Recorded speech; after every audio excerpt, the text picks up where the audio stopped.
안녕하세요. 영상예배에 참여하는 모든 성도님들을 축복합니다. 여러분의 기도 덕분에 황인성 목사님께서 많이 회복하셨습니다. 완전히 회복하실 수 있도록 기도 계속 부탁드리겠습니다. 그럼 2020년 5월 31일 성령 강림 주일 예배를 함께 드리도록 하겠습니다. 기도하겠습니다. 온 땅이여 여호와께 즐거이 부를지어다. 기쁨으로 여호와를 섬기며 노래하면서 그 앞에 나아갈지어다. 여호와가 우리 하나님이신 줄 너희는 알지어다. 그는 우리를 지으신 자시요 우리는 그의 것이니 그의 백성이요 그의 기르시는 양이로다. 감사함으로 그 문에 들어가며 찬송함으로 그 궁정에 들어가서 그에게 감사하며 그 이름을 송축할지어다. 여호와는 선하시니 그 인자하심이 영원하고 그 성실하심이 대대에 미치리로다. 아멘. 찬송가 20장 큰 영광 중에 계신 주를 함께 찬양하시겠습니다.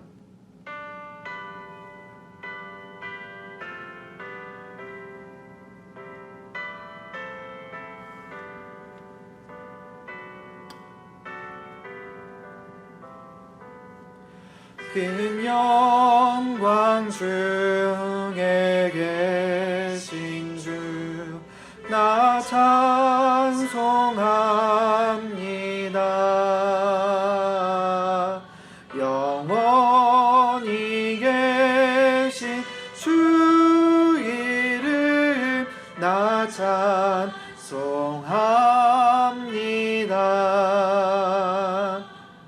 한없이 크신 능력을 나 찬송합니다.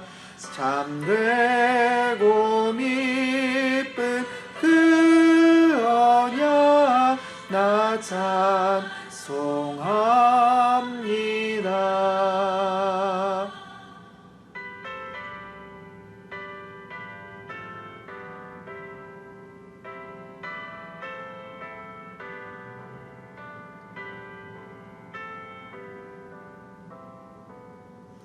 온 천지 창조하시던 그 말씀이 믿어 영원히 변치 않는 줄 나 참 믿사옵니다.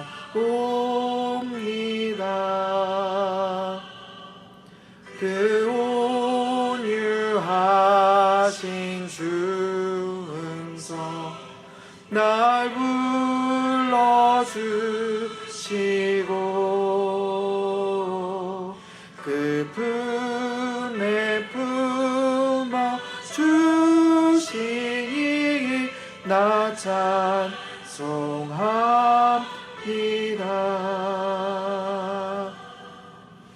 아멘.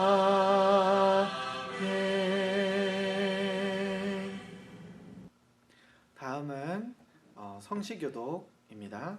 교독문 135번으로 함께 성시교독 하시도록 하겠습니다.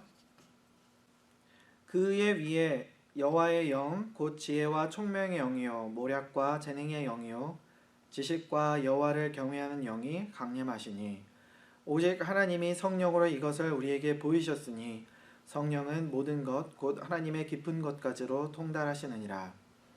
내가 아버지께 구하겠으니 그가 또 다른 보혜사를 너희에게 주사 영원토록 너희와 함께 있게 하리니 그는 진리의 영이라.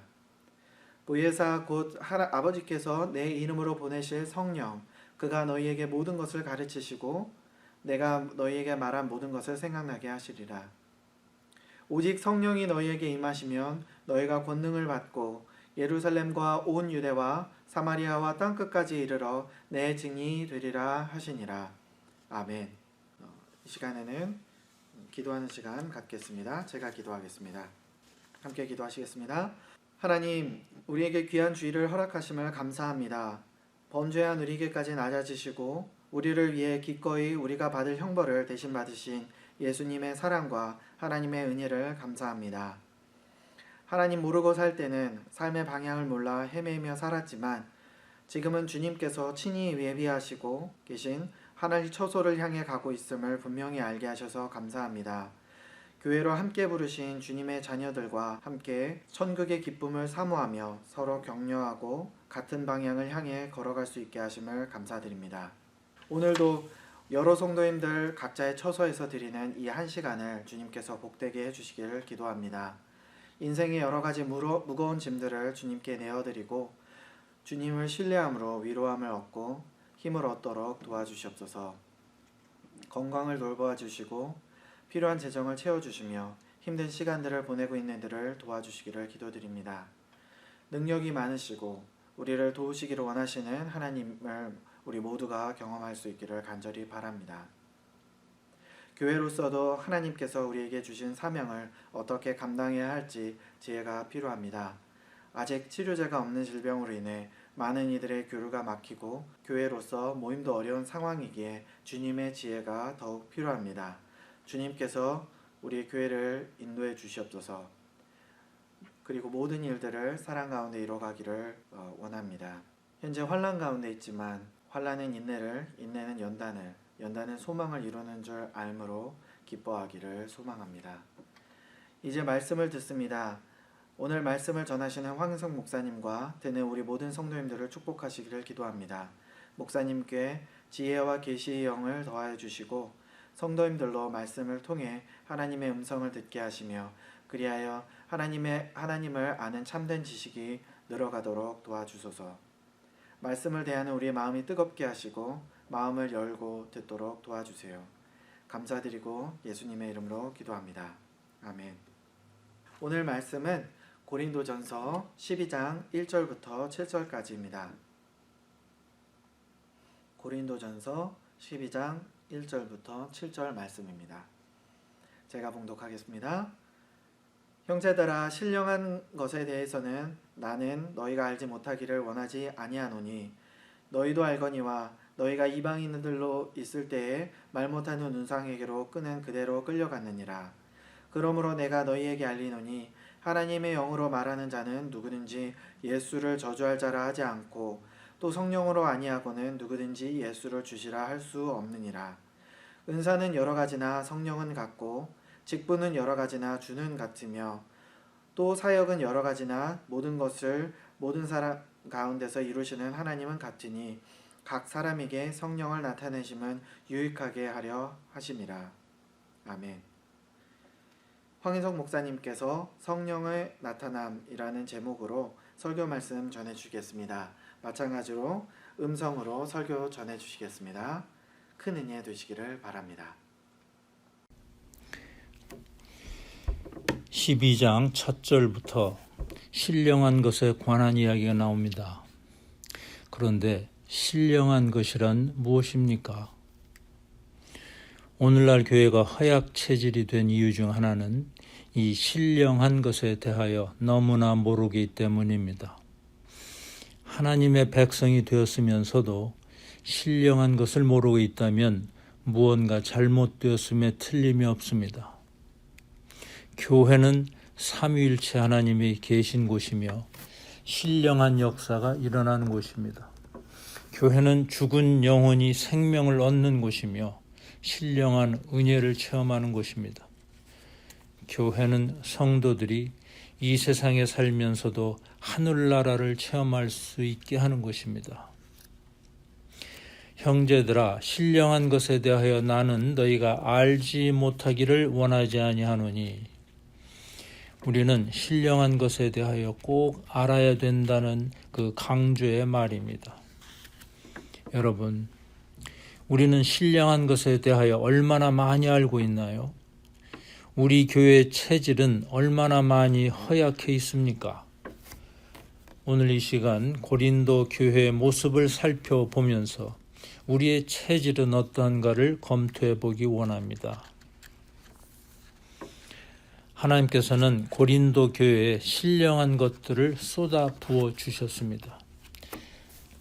신령한 것들을 맛보았다는 점에서 맛도 보지 못한 교회에 비해 낫다고 할 수 있을는지 모릅니다. 그러나 신령한 것들을 제대로 감당하지 못할 때 허약한 체질의 교회이기는 매 한 가지입니다. 차이가 있다면 죽어 있어서 힘을 쓰지 못하는 교회냐? 아니면 살아있긴 한데 서로 물고 뜯는 까닭에 힘을 쓰지 못하는 교회냐? 이런 정도의 차이일 것입니다. 우리는 성령님을 몰라서는 안 됩니다. 우리는 성령님을 무시해서도 안 됩니다. 우리는 성령님을 근심하게 해서도 안 되고 슬프게 해서도 안 됩니다. 우리는 성령님을 자기의 종인 양 부려서도 더욱더 안 됩니다. 고린도 교회 교인들은 신령한 것, 이 신령한 것은 곧 성령의 은사입니다. 그들은 이 성령의 은사, 신령한 것을 맛보았습니다. 여러분, 은사란 무엇이지요? 은사는 은혜의 선물입니다. 하나님께서는 고린도 교회에 은사를 주셔서 하늘의 신령한 복을 누리라고 하셨는데 그 은사를 가지고 고작 한다는 게 자기 자랑이요 교회 분열이었습니다. 우리말 속담에 선무당이 사람 잡는다는 말이 있는데 성령님의 역사를 제대로 이해하지 못했기 때문에 그들은 교회를 잡고 말았습니다. 그래서 오늘 본문에서는 특히 각 사람을 위해 성령님께서 하시는 일을 강조하고 또 강조하는데 그게 무엇인가 하면 교회의 통일입니다. 그리스도의 한 몸을 이루는 일입니다. 오늘 본문에서 반복하여 나오는 단어들이 무언가 살펴보십시오. 여러 가지나 같고 같으며 같으니입니다. 은사는 여러 가지나 성령은 같고 직분은 여러 가지나 주는 같으며 또 사역은 여러 가지나 하나님은 같으니 교회는 은사와 직분과 사역이 여러 가지이지만 성부, 성자, 성령은 같습니다. 은사는 봉사를 위한 자격이며 직분은 봉사할 기회이며 사역은 봉사할 수 있는 능력입니다. 은사와 직분과 사역이 여러 가지이지만 같은 성령과 같은 주와 같은 하나님이 계십니다. 7절에 보시면 각 사람에게 성령을 나타내심은 유익하게 하려 하심이라. 이 말씀은 앞에 2절 말씀을 다시 강조하고 있습니다. 즉 하나님은 모든 영적 선물의 근원이시라는 겁니다. 모든 영적 선물은 성 삼위일체에 의해서 주어졌고 나타나게 되었습니다. 예수 그리스도를 믿는 사람에게는 성령의 나타남이 있습니다. 영어로는 The manifestation of the Spirit 이라고 합니다. 보이지 않던 것이 분명해질 때 manifest 한다고 그럽니다. 영적 은사는 교회나 또는 세상에 성령님의 존재를 알게 하고 분명하게 하고 확실하게 합니다. 영적 은사는 성령님을 manifest 합니다. 곧 영적 은사들은 성령의 나타남입니다. 나타나다는 말은 가리다 혹은 비밀로 하되 반대 개념입니다. 영적 은사들은 결코 가려진 채로 주어지거나 비밀이 사용되지 않습니다. 영적 은사들은 성령님을 드러내고 나타냅니다. 우리가 바람의 움직임은 직접 볼 수 없습니다. 그러나 바람에 의해 움직이는 나뭇잎은 볼 수 있습니다. 마찬가지로 우리가 성령님은 볼 수 없으나 성령님에 의해 움직이는 우리의 육체는 볼 수 있습니다. 이것이 성령의 나타남입니다. 영적 은사는 모두의 유익을 위해서 주어집니다. 영적 은사는 교회를 세우고 돕기 위해서 주어집니다. 에베소서 4장 12절에 보시면 이는 성도를 온전하게 하여 봉사일을 하게 하며 그리스도의 몸을 세우려 하심이라 하십니다.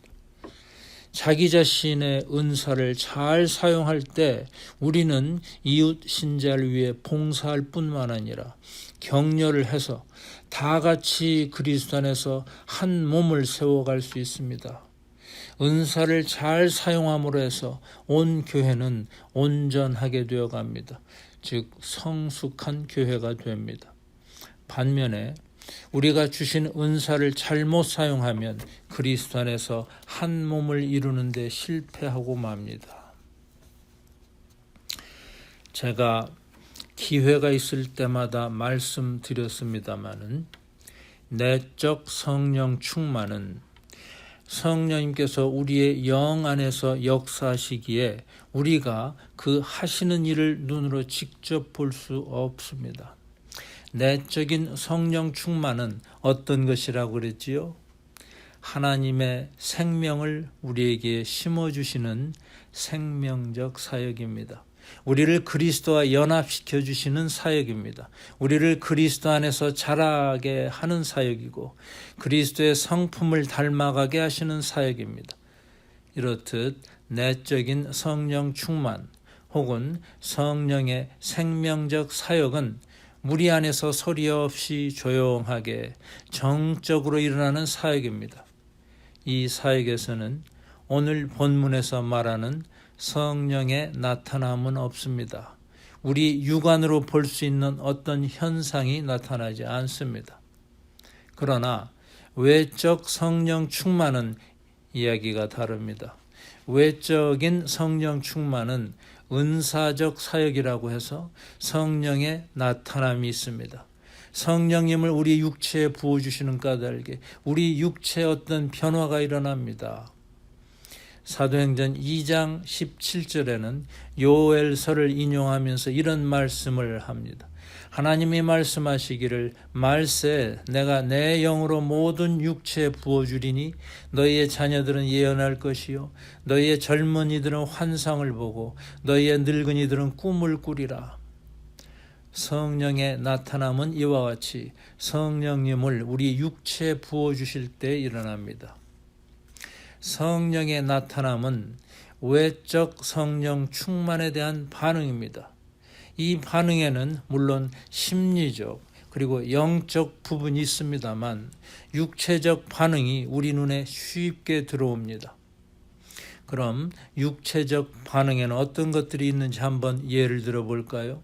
성령님이 임하시면 눈꺼풀이 떨리거나 눈동자가 움직입니다. 호흡이 깊어지거나 빨라지기도 합니다. 몸이 심히 떨리기도 합니다. 그래서 소위 진동파라는 말도 생겼습니다. 몸이 펄쩍펄쩍 뛰기도 하고 넘어지기도 합니다.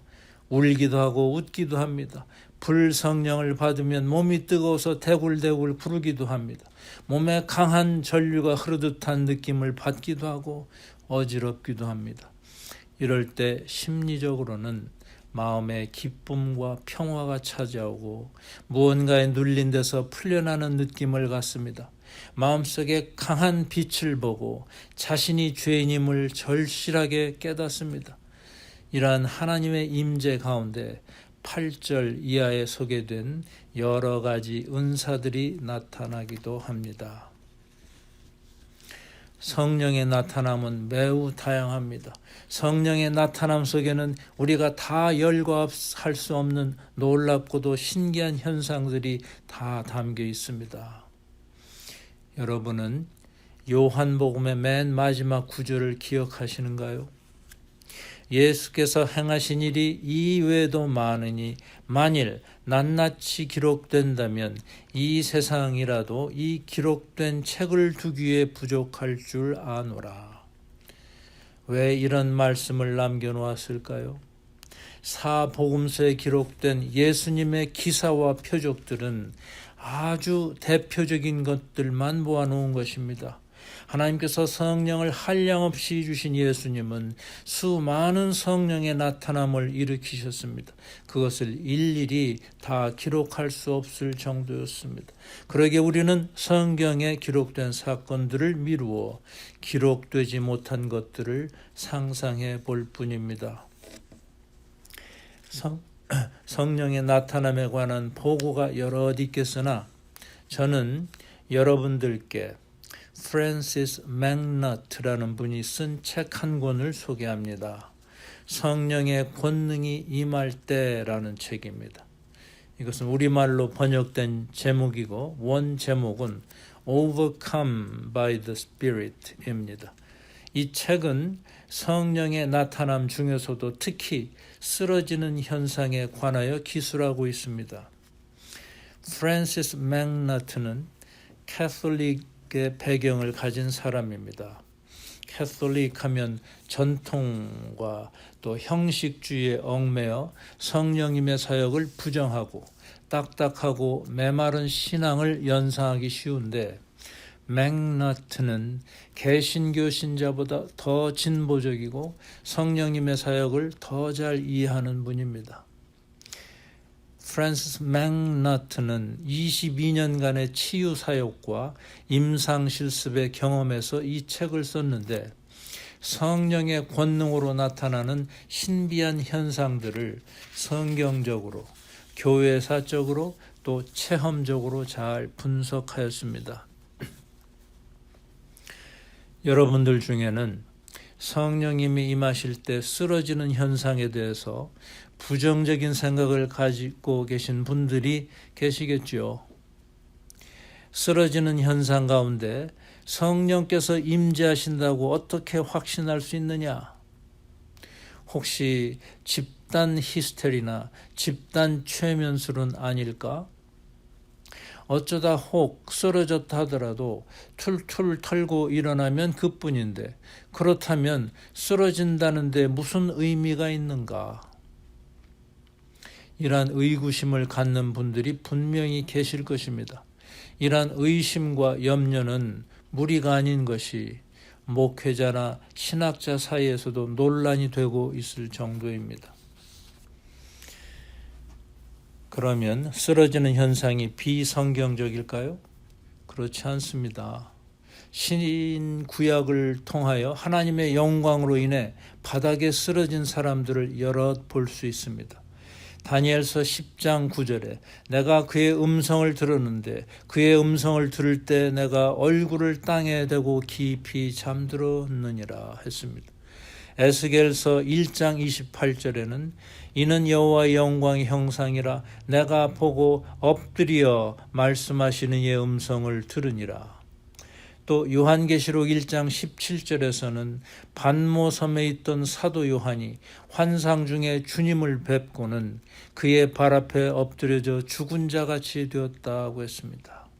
또 요한복음 18장 6절에 보시면 예수께서 당신을 잡으러 온 자들에게 내가 크니라 하실 때 그들이 물러가서 땅에 엎드러졌다고 했습니다. 또 있습니다. 사도행전 9장 3절과 4절에 보시면 바울이 다메섹에 가까이 갈 때 호련히 하늘에서 빛이 둘러 비치니 땅에 엎드러졌다고 했습니다.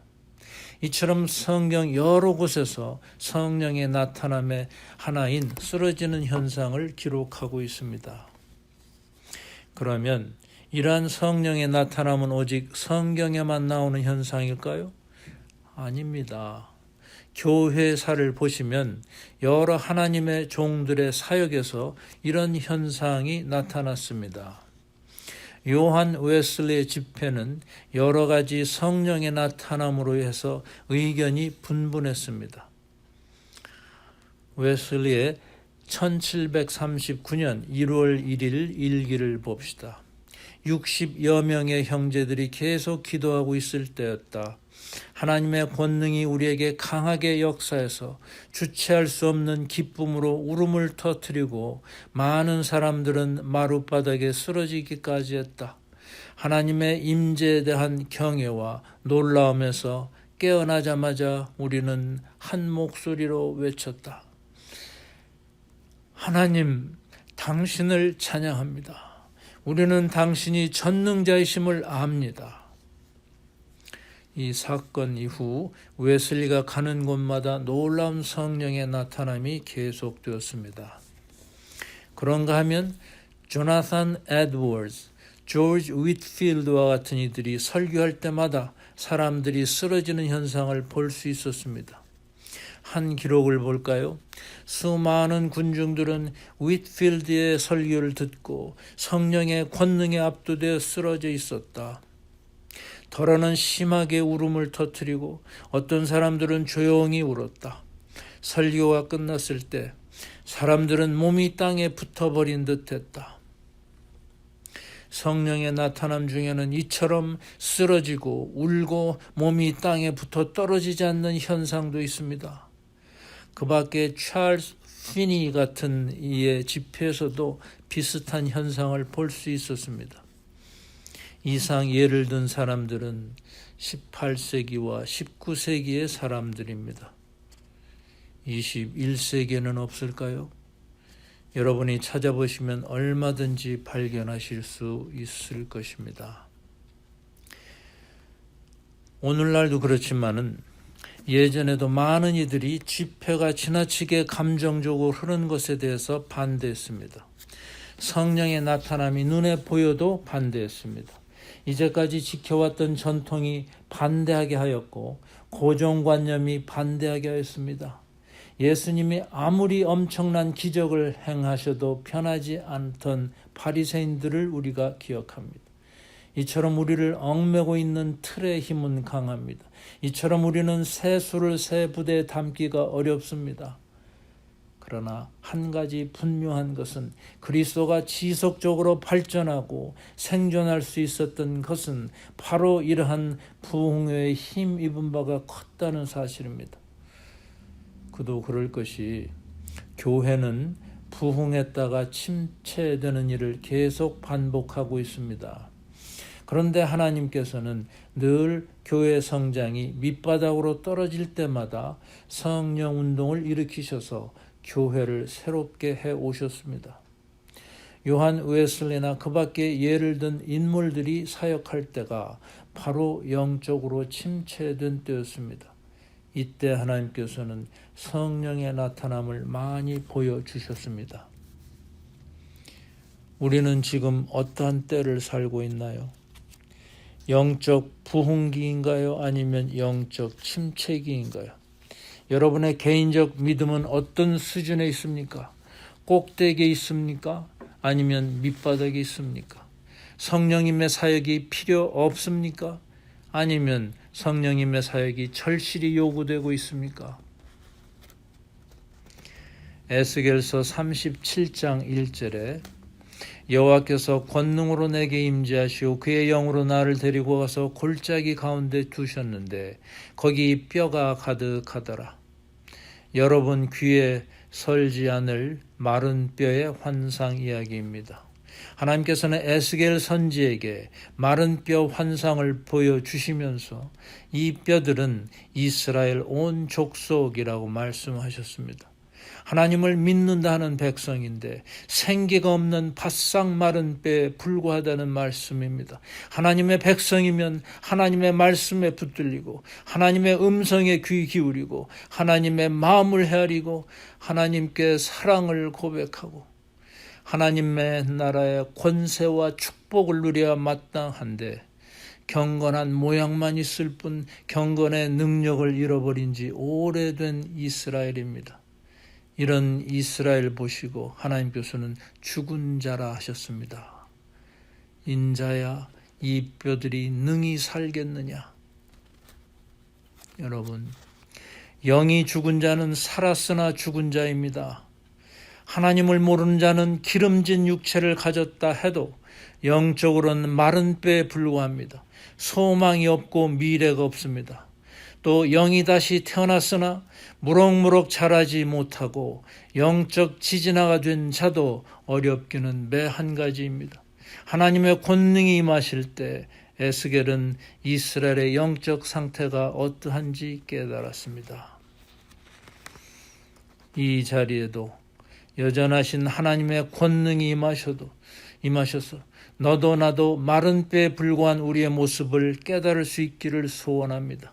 하나님의 권능이 임하셔서 우리의 잘못된 전통을 깨트리시길 원합니다. 하나님의 권능이 임하셔서 우리의 잘못된 교리를 잡아주시길 원합니다.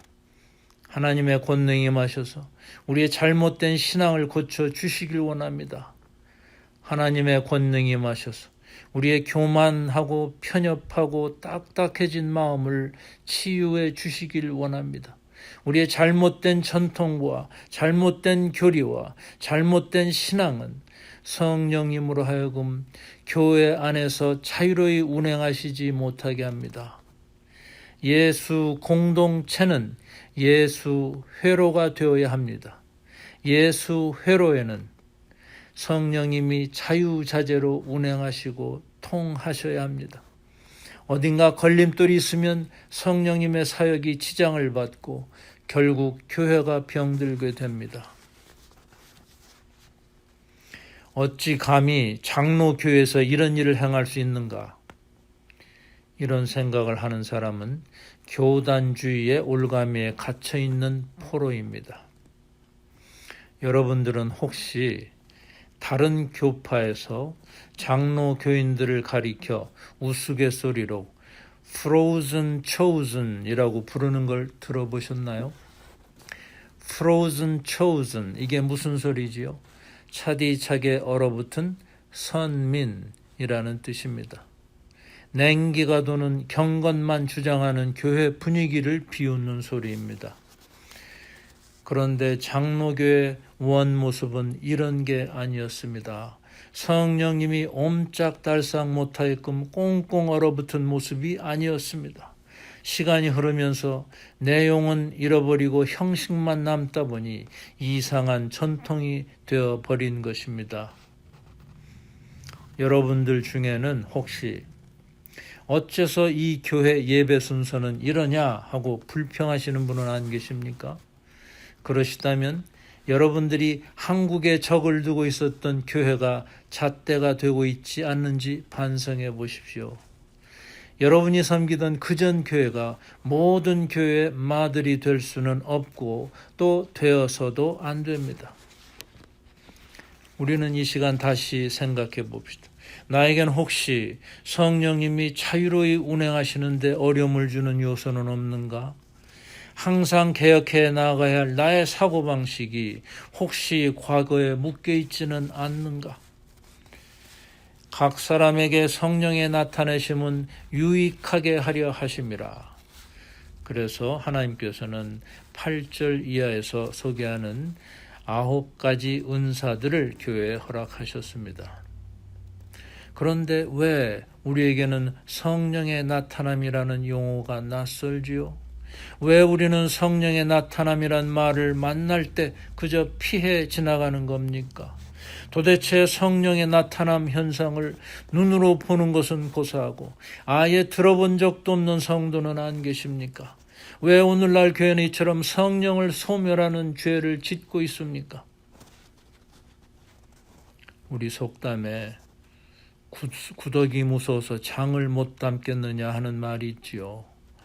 마치 고린도 교회처럼 성숙하지 못한 은사자들이 교회를 찢고 쪼개는 불상사를 보고는 아예 성령 얘기는 꺼내지도 못하게 한 잘못은 바로 구더기 무서워 장을 담지 못한 격입니다.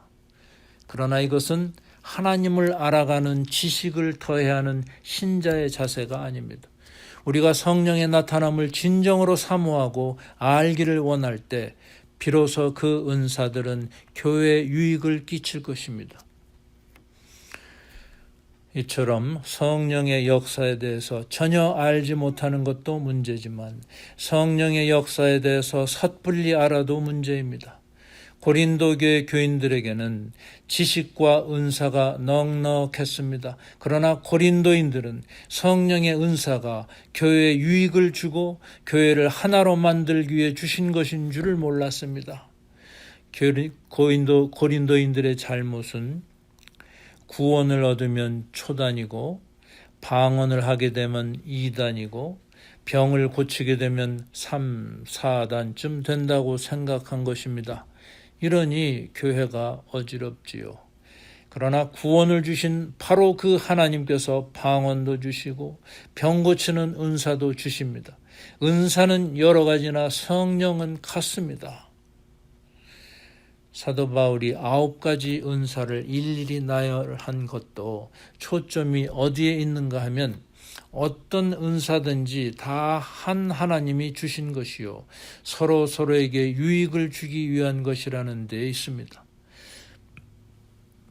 그래서 9가지 은사를 다 나열하고 난 후에 11절을 보시면 이 모든 일은 같은 한 성령이 행하사 그의 뜻대로 각 사람에게 나눠주시는 것이니라 이렇게 강조했습니다. 성령의 나타남을 체험하게 되면 대개가 붕 뜬 기분이 됩니다. 성령 체험은 그야말로 신기하고 놀라운 체험입니다. 이 땅에 있으면서 하늘나라의 맛을 본다는 것은 생각만 해도 황홀합니다. 그래서 성령의 나타남을 체험한 사람들은 대개가 속된 말로 날뛰기 쉽습니다. 만나는 사람마다 붙잡고 구원 받으셨어요? 이런 은사 받으셨어요? 이렇게 당돌하게 질문을 해서 상대방을 난처하게 만들 때도 있습니다. 때로는 자기가 방언을 한다든가 예언을 한다든가 해서 그렇지 못한 사람들을 깔보는 자세가 되기도 합니다. 이것이 바로 고린도 교회가 걸어갔던 잘못이었습니다. 여러분께서는 우상 제물 문제를 다룰 때 바울이 누누이 강조하였던 것을 기억하십니까? 모든 신자로 유익하게 하라입니다. 나의 지식과 나의 권리와 나의 자유도 남의 유익을 위해서라면 기꺼이 제한할 수 있어야 성숙한 그리스도인입니다. 하나님께서 나에게 어떠한 은사를 주셨다면 감사한 마음으로 교회의 덕을 세우는 데 써야 할 것입니다. 자랑할 것이 하나도 없습니다. 교만해질 이유가 하나도 없습니다. 거지가 동량 받은 것 가지고 의수대 보았자 거지일 뿐입니다. 이처럼 성령의 역사를 전혀 몰라도 문제이고 안다고 해도 문제입니다. 그래서 보수적인 교단에서는 모르는 게 약이다 하는 쪽을 택해서 아예 성령론에 관해서는 우민 정책을 써온 게 사실입니다. 그러나 우리는 우민 정책을 반대합니다. 우리는 성령의 역사에 대한 설익은 지식도 거부합니다. 우리는 성령님께서 우리를 인도하신 역사를 제대로 이해하고 제대로 소화하기를 원합니다. 우리는 하나님의 권능이 임하심을 사모하며 하나님의 권능이 임하실 때 주시는 유익을 제대로 누리길 원합니다. 아까 소개해드렸던 성령의 권능이 임할 때라는 책에서는 성령 안에서 쓰러지는 것이 왜 유익한가에 대해서 몇 가지 설명을 하고 있습니다. 첫째는 성령의 권능 아래 쓰러질 때 하나님의 권능이 나타난다는 것입니다. 성령의 권능 아래 쓰러질 때 체험하는 사람들뿐 아니라 옆에서 지켜보는 사람들에게까지도 그 현상이 하나님의 전지전능하심을 극적으로 드러내 주지요. 둘째로 성령의 권능 아래 쓰러질 때 우리는 하나님의 임재하심을 은밀하게 체험합니다. 성령의 권능 아래 쓰러질 때 주님의 음성을 듣기도 합니다. 셋째로 성령의 권능 아래 쓰러짐은 회심이나 회개의 원동력이 될 수 있습니다. 그리고 넷째로 성령의 권능으로 쓰러질 때 우리는 영과 육이 치유를 받습니다. 다섯째로 악령으로부터 해방을 받기도 합니다.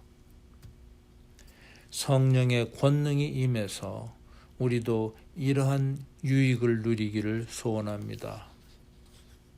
여러분, 우리는 오늘 성령의 나타남의 지극히 작은 한 부분으로 성령의 권능 아래 쓰러지는 현상에 관해서 살펴보았습니다. 이제 우리 자신을 살펴보십시다. 나는 이제까지 성령의 나타남을 어떻게 생각해 왔는가? 혹시 전혀 관심을 갖지는 않았나? 내 안에서 성령님께서는 자유자재로 활동을 하시는가? 아니면 근심하고 계시는가? 나는 성령의 나타남을 사모해야 되는가? 아니면 성령의 도우심 없이 꽁꽁 얼어붙은 선민인 채로 있을 것인가? 나는 혹시 하나님께서 주신 은사를 가지고 은연중에 자랑하고 있지는 않은가? 그럴 때 그 은사가 제대로 사용되고 있다고 생각하는가? 나는 도대체 교회의 덕을 세우는 존재인가? 아니면 교회를 허무는 존재인가? 우리는 이 모든 질문들이 성령님의 권능 아래 확실하게 답을 얻어야 합니다. 이대로는 안 됩니다. 저는 때때로 무디 선생의 고백이 생각납니다. 하나님 아버지, 저를 이 상태로 머물게 하시려면 차라리 제 생명을 거두어 주십시오. 제 고백도 마찬가지입니다. 하나님 아버지, 복음을 애써 외쳐도 꿈쩍도 하지 않는 이들을 놓고 목회를 계속하게 하시려면 차라리 제 생명을 거두어 주십시오. 여러분들 중에도 무디의 고백에 동참하시는 분은 안 계십니까? 하나님, 이러한 그리스도로 머물게 하시려면 차라리 저를 데려가 주십시오. 이대로는 안 됩니다. 성령님의 도우심을 구하십시다. 성령의 나타남을 사모하십시다.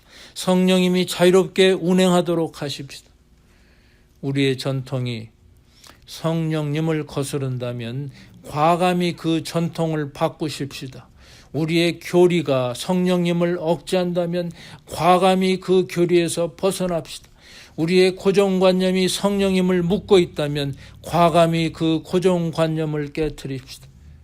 이러한 시도가 있을 때 우리 교회는 새로워지고 생명력이 생기고 성장할 것입니다.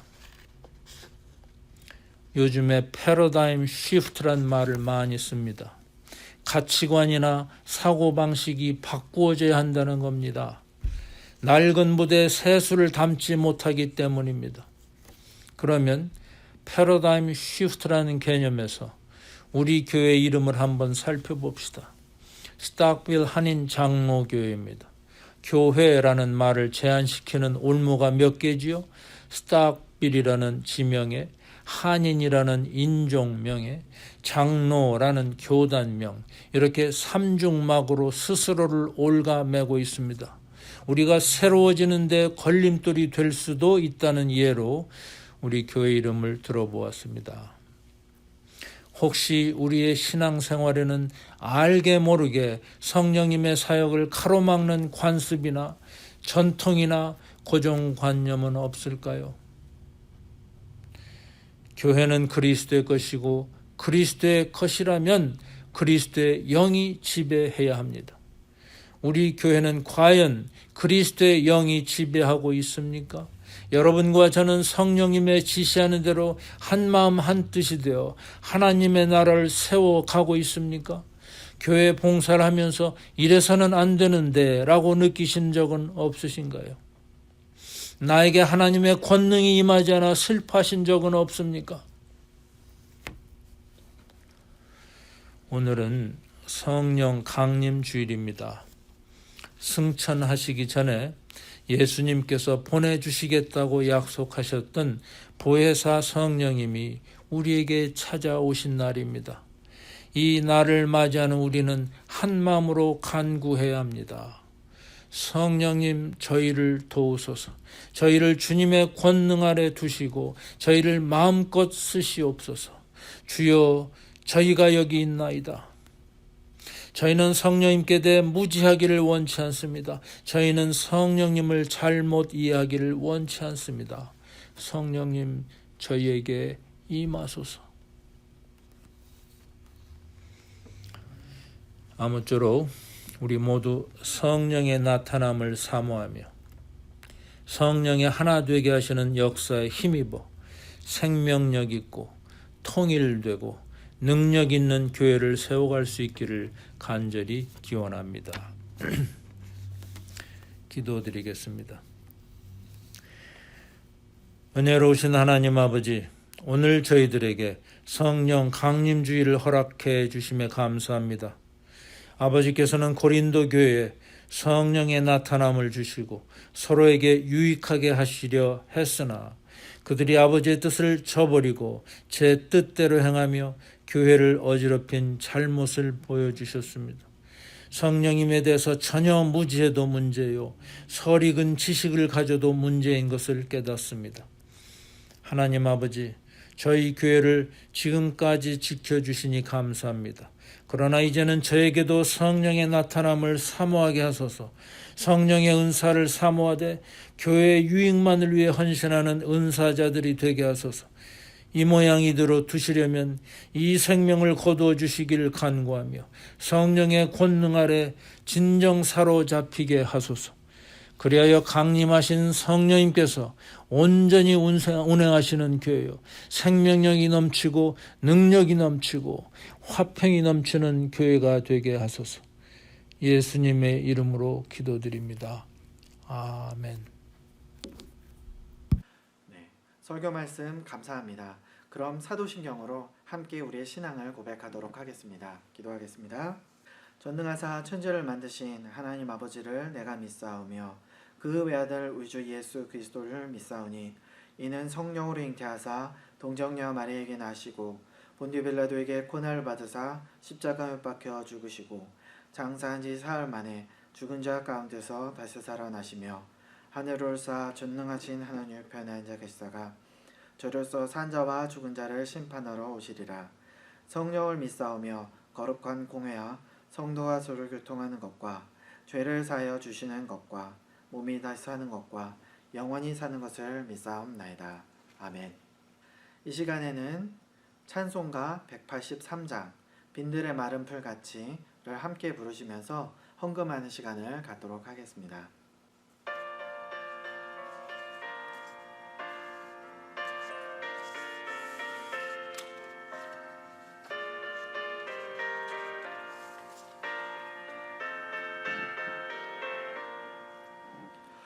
빈들의 마른 풀같이 시들은 나의 영혼 주님의 약속한 성령 간절히 기다리네.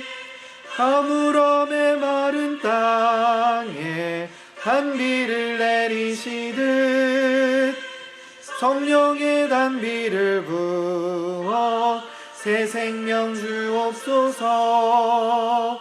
한가운 빗소리 들려 산천이 춤을 추네. 봄비로 내리는 성령 내게도 주옵소서.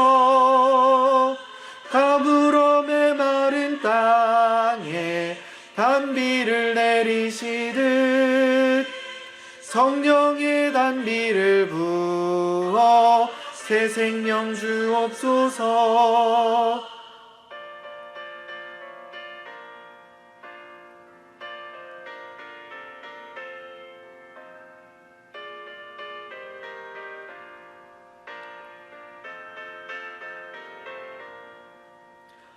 절 따라 우로를 내려 조목이 무성하니 갈급한 내 심령 위에 성령을 부으소서. 가물음의 마른 땅에 단비를 내리시듯 성령의 단비를 부어 새 생명 주옵소서. 다신 사랑의 언약 어길 수 있사오랴.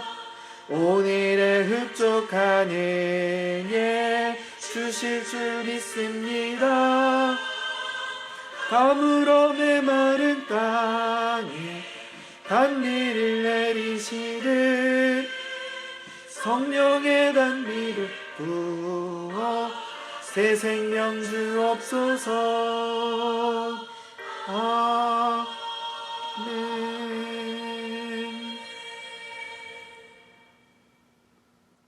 헌금기도 드리시겠습니다. 늘 넘치도록 채우시고 주신 그 은혜가 다른 이들에게 흘러가도록 도우시는 하나님께 감사드립니다. 예배를 드리며 우리 자신을 먼저 하나님께 산 제물로 드림으로 하나님을 향한 사랑을 표현하도록 하심에 감사드립니다. 드려진 제물이 주님 원하시는 곳에 잘 사용되도록 도와주시옵소서. 한 주간의 삶을 주님께 의탁드립니다. 바쁜 가운데서도 주님을 늘 먼저 찾게 하소서. 감사드리며 예수님의 이름으로 기도합니다. 아멘. 네, 이 시간 교회 소식 전해드립니다. 영상 예배에 참여하시는 모든 분들 다시 한번 축복하고 감사드립니다. 주 정부와 시로부터 교회를 안전수칙을 지키는 가운데 열어도 좋다는 공지를 받았습니다. 잘 준비해서 교회 모임을 점차적으로 열어가도록 하겠습니다. 자세한 내용은 준비가 되는 대로 말씀드리도록 하겠습니다. 이를 위해서 많은 기도 부탁드리겠습니다. 다른 공지는 교회 소식을 참고해 주시기 바랍니다. 그러면 찬송가 635장 주기도문을 부르시고 예배를 마치도록 하겠습니다. 감사합니다.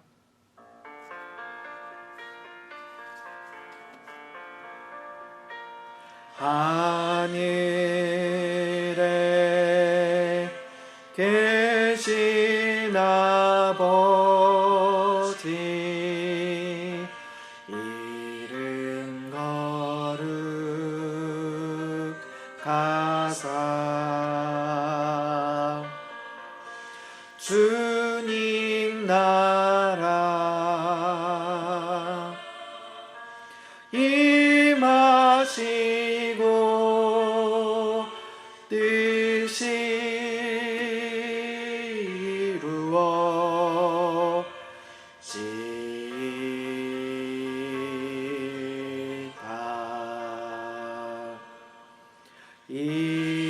일용할 양식 주시고